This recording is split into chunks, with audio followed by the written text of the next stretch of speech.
I was talking the other day with a friend who is a fellow meditator and a fellow student of various kinds of spiritual teaching, and in particular non-dual teachings.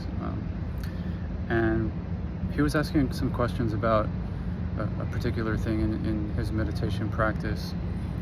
And then eventually, as we went back and forth, it sort of came around to him saying, the question or what he's dealing with is not necessarily about meditation per se. It's more about some difficult or painful things that he was finding within himself and looking at, that came to his awareness as a result of other modalities, not necessarily through meditation. In his case, it was a particular kind of therapy,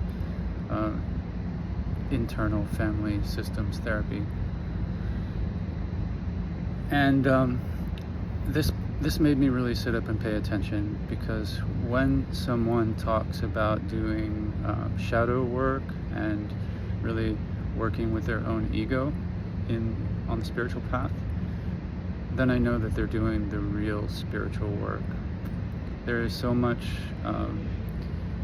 fake spirituality out there these days. There's so much spirituality that is just, particularly in the New Age circles, there's so much spirituality that's just about feeling good, and it's like wellness, and it's good vibes only, and it's toxic positivity, and it assiduously avoids any kind of difficult looking at the ego and working with the ego and doing any shadow work.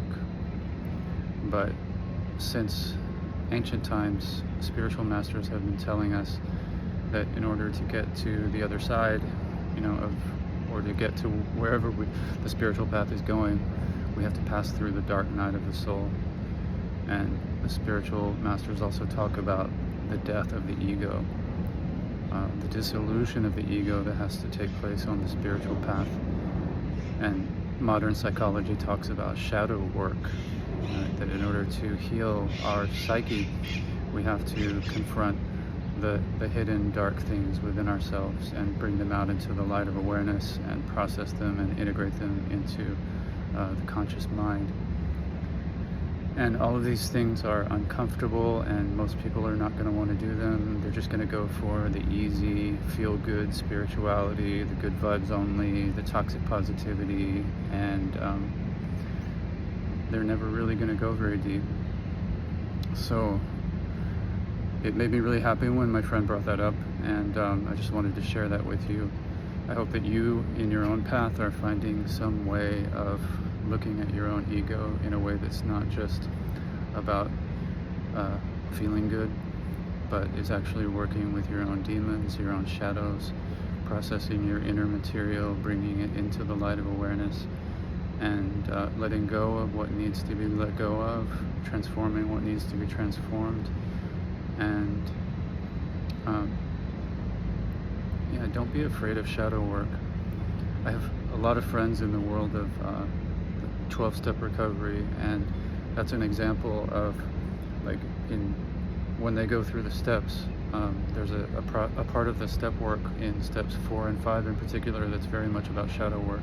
It's about digging into yourself and discovering all those deep dark things that have been hidden for so long, that have been unconsciously driving your behavior, and bringing them out into the light of awareness, and then starting to let go of what is no longer needed and what's no longer helpful. And that's just one example. There's a lot of different kinds of shadow work that you can engage with.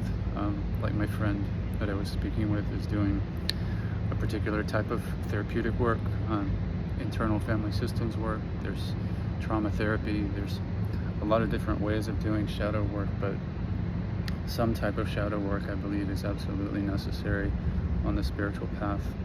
Otherwise, all this meditation and talking about oneness with everything, it's just a bunch of words, and it's just a bunch of ideas floating in your head, and it's just a bunch of feel-good nonsense.